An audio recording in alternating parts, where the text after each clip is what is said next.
هتكون سنة زفت، سنة طين. الدوري موجه، التحكيم بيساند الاهلي.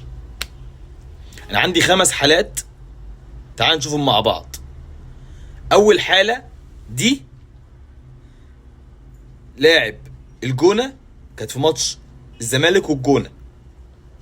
لاعب الجونة بيباصي لزميله وما فيهاش ريحة الاوفسايد واتحسبت اوفسايد. لك ان تتخيل دي تتحسب اوفسايد. تمام.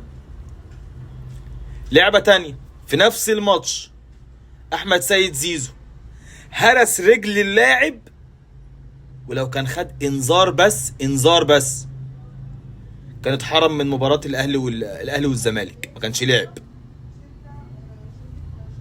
اللقطة الثالثة،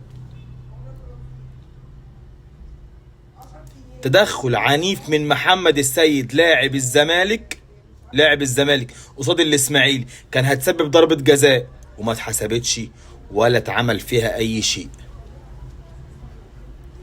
4، محمود حمدي الونش لاعب الكورة بإيده في مباراة بيراميدز اهي، وما اتحسبتش ضربة جزاء برضه ولا اتحسبت حاجة.